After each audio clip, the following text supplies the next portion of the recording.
Durante más de 6 años, la tranquila ciudad de Bilbao había vivido bajo la sombra de un asesino en serie que parecía esquivar todas las trampas que la policía le tendía.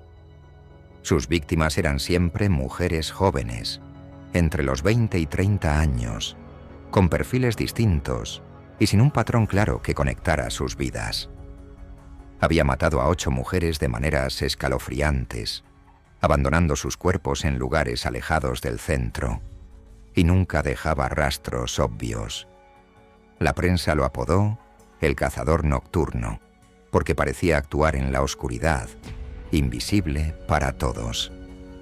Sin embargo, la perseverancia de una investigadora cambiaría el curso de la caza. Clara Molina, una detective de la unidad de homicidios de la policía de Bilbao, llevaba 3 años siguiendo el rastro del cazador. Era meticulosa y profundamente comprometida con el caso, dedicando cada segundo de su vida a resolverlo. Con cada nueva víctima, Clara sentía que el asesino se burlaba de ellos, jugando a un juego macabro que ella juraba ganar. La investigación sobre el cazador era un cúmulo de frustraciones. No había un modus operandi que la policía pudiera identificar de manera precisa. Las víctimas no compartían características físicas obvias ni contextos sociales comunes. Algunas eran estudiantes, otras profesionales jóvenes y otras vivían vidas más humildes. La única constante era la violencia extrema y la precisión quirúrgica con la que el asesino operaba. Clara sabía que un hombre capaz de cometer tales atrocidades no era un simple psicópata. Este asesino no era impulsivo, sino metódico, calculador, un depredador inteligente que había perfeccionado su arte macabro con el tiempo. Cada víctima era asesinada en su propia casa, de manera silenciosa y sin dejar huellas. En algunos casos, ni siquiera había signos de lucha, lo que hacía pensar que el asesino conocía a sus víctimas o era lo suficientemente hábil como para ganarse su confianza. La escena del crimen siempre estaba pulcra, casi como si el asesino hubiera tenido el tiempo suficiente para limpiarla a su antojo.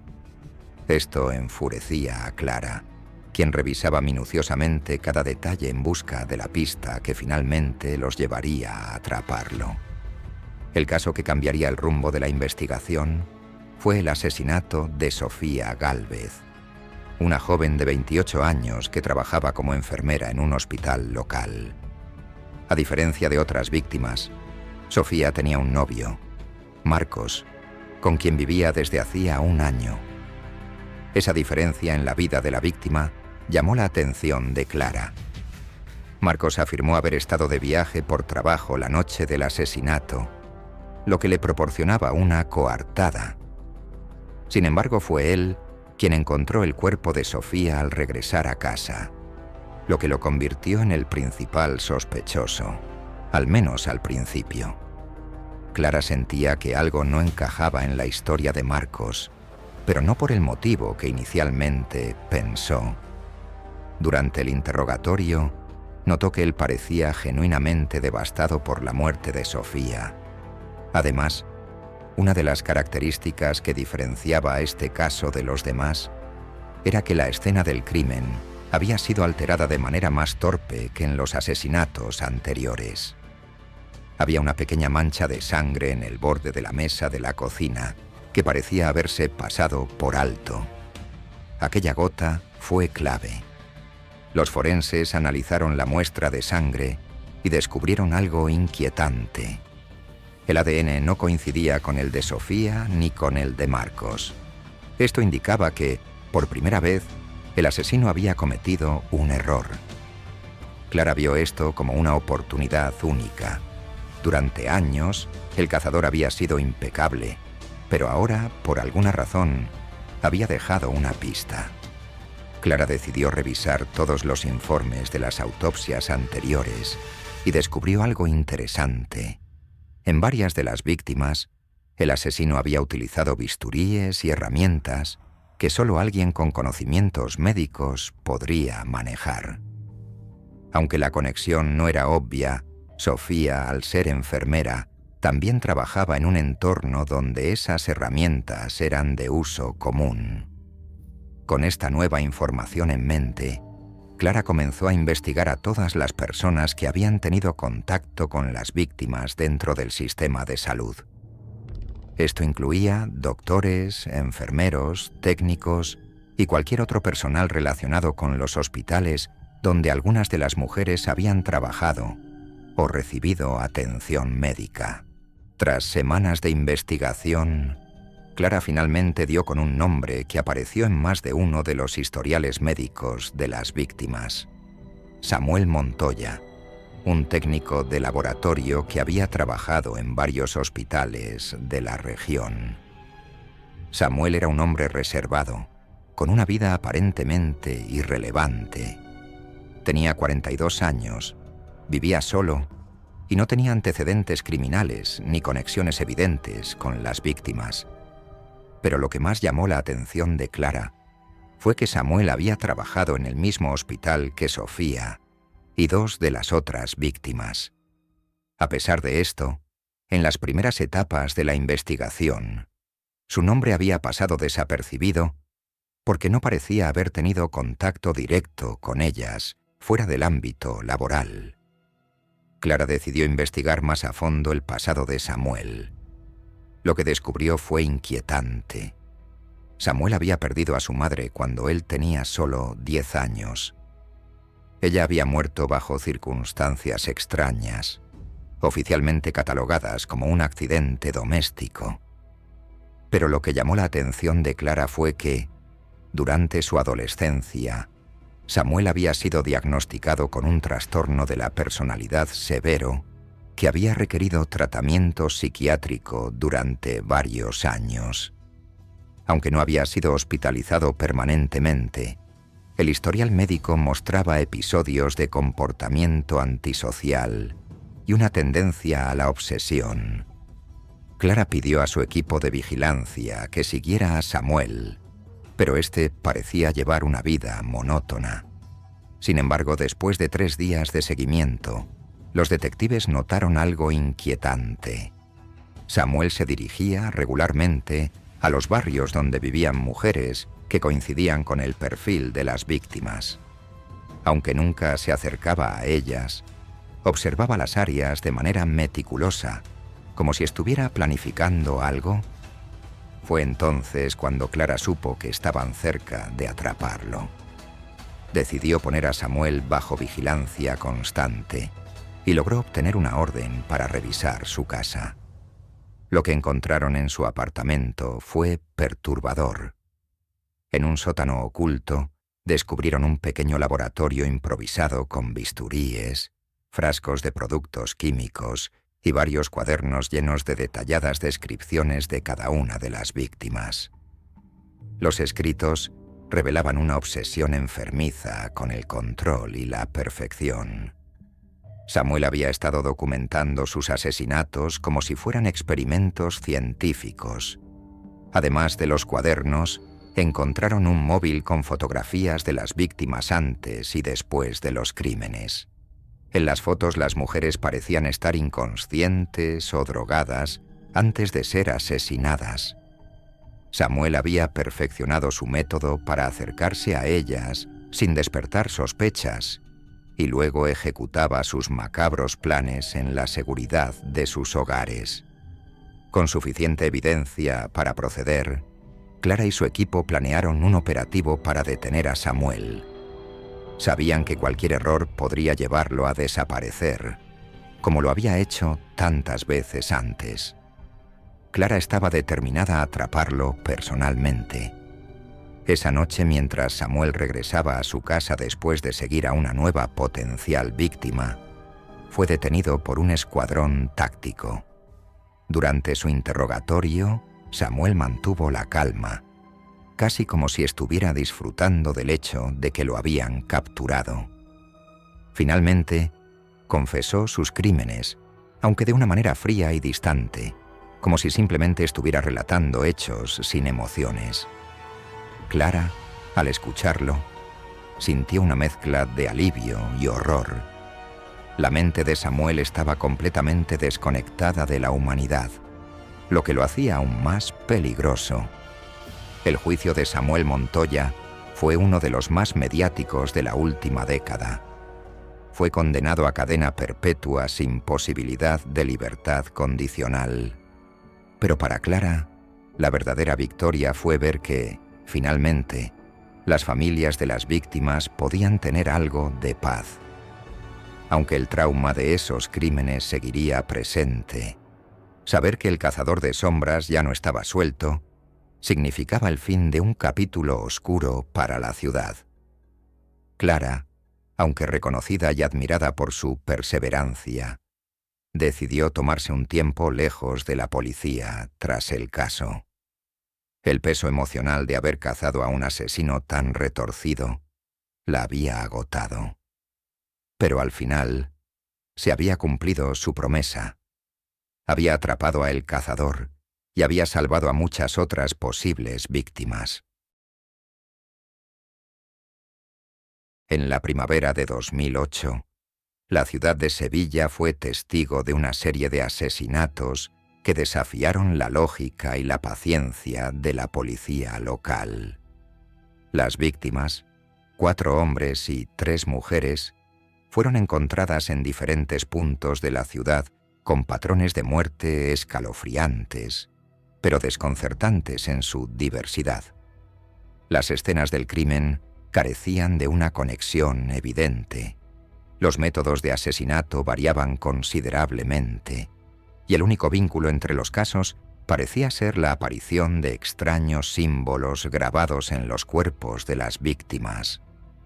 Los medios locales bautizaron al asesino como el artista de las sombras, por la oscura y casi artística precisión con la que las víctimas habían sido atacadas.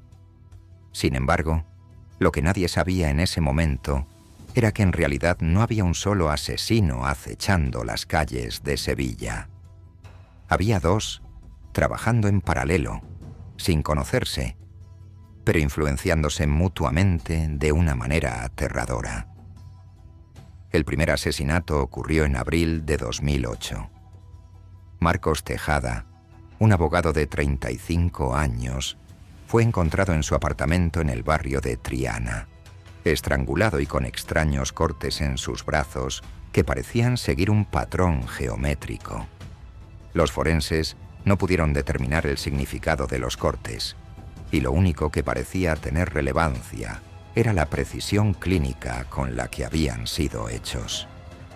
2 semanas después, el cuerpo de Lucía Márquez, una estudiante universitaria de 23 años, apareció en un parque al otro lado de la ciudad. Esta vez, la víctima fue apuñalada varias veces en el abdomen, pero lo más extraño fue que sus heridas también tenían un patrón deliberado, pequeños círculos conectados por líneas, como un mapa oscuro grabado en su piel. La policía estaba desconcertada. Las 2 víctimas no parecían tener ninguna conexión, y los métodos de asesinato eran diferentes. A pesar de ello, la precisión y el simbolismo de los ataques sugerían que estaban lidiando con un único asesino que estaba jugando con ellos, utilizando diferentes estilos para confundir a las autoridades. Fue en ese entonces cuando la detective Laura Estrada, una experta en crímenes en serie, fue llamada para hacerse cargo del caso. Al revisar ambos asesinatos, Laura notó algo extraño. Los estilos de los crímenes no solo eran diferentes, sino que las firmas dejadas en los cuerpos parecían pertenecientes a 2 mentalidades completamente distintas. El primer asesinato, con su precisión meticulosa y controlada, sugería un asesino frío y calculador, alguien que disfrutaba del control sobre su víctima. El segundo asesinato, en cambio, fue mucho más caótico, con signos de furia y emoción. La detective comenzó a desarrollar una teoría perturbadora. ¿Y si no era un solo asesino? ¿Y si había 2 personas detrás de estos crímenes trabajando por separado, pero observándose mutuamente. Alguien había cometido el primer asesinato y un segundo individuo había replicado su estilo, inspirado por la cobertura mediática del caso. Mientras Laura seguía esta línea de pensamiento, un tercer cuerpo apareció.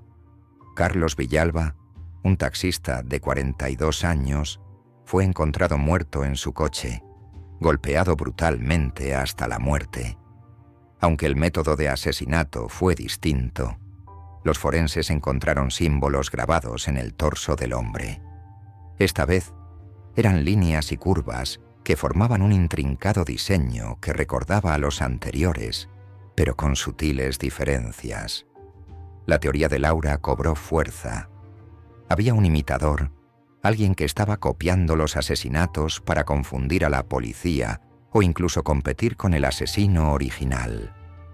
Los días se volvieron semanas, y Laura trabajaba sin descanso, tratando de conectar las piezas de este rompecabezas mortal. Mientras tanto, los medios de comunicación continuaban alimentando la histeria pública, alimentando teorías sobre el misterioso artista de las sombras.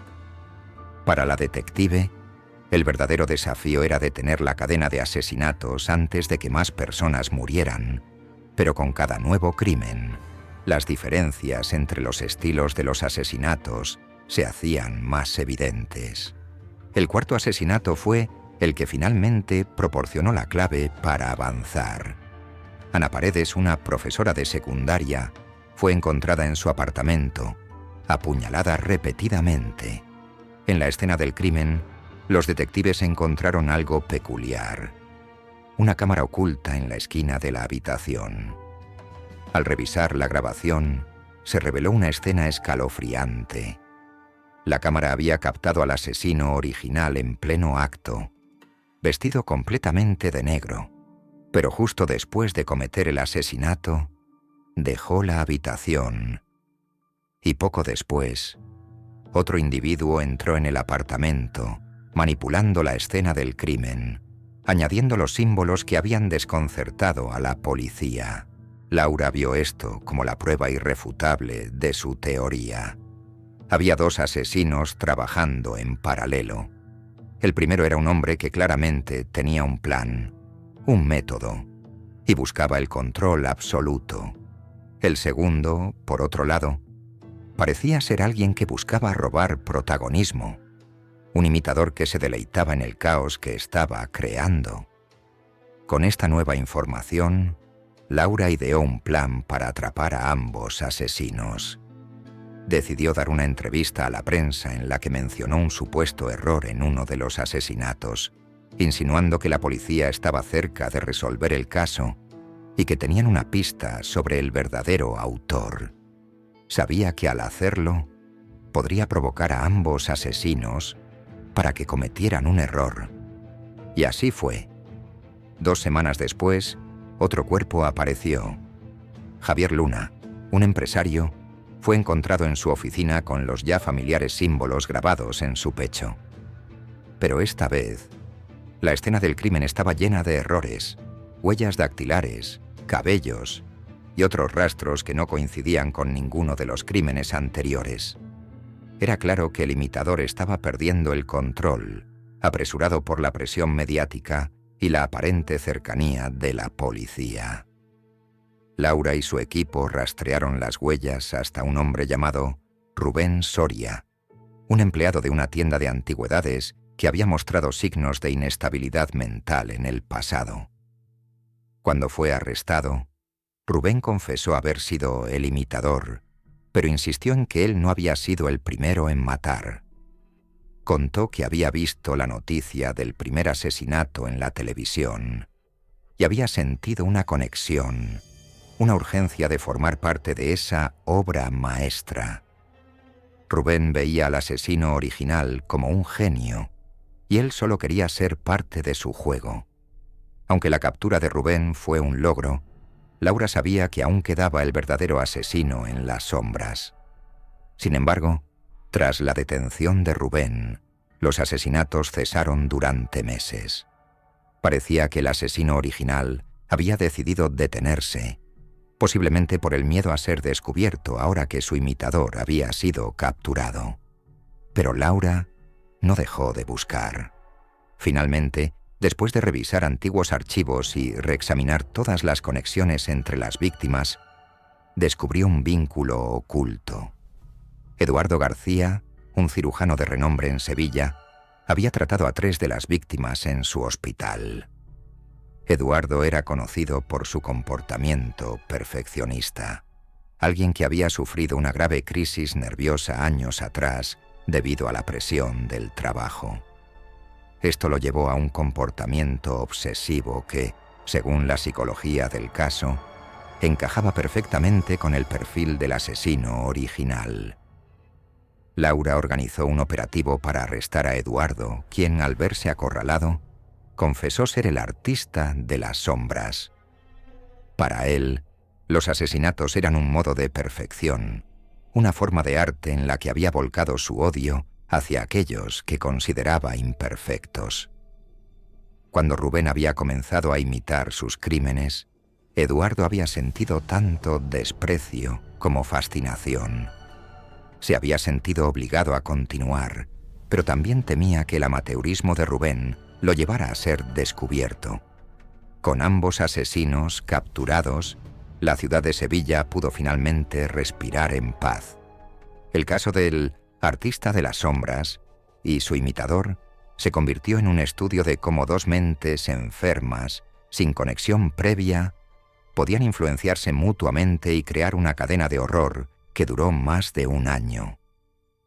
Para Laura Estrada, fue un caso que la marcó para siempre, pero también la hizo comprender los límites de la psicología humana y cómo la fama, el control y el caos pueden convertirse en una peligrosa combinación. Este caso quedaría registrado como uno de los más complejos en la historia del crimen en España, una obra macabra creada por 2 asesinos que, aunque nunca se conocieron, se convirtieron en cómplices en las sombras.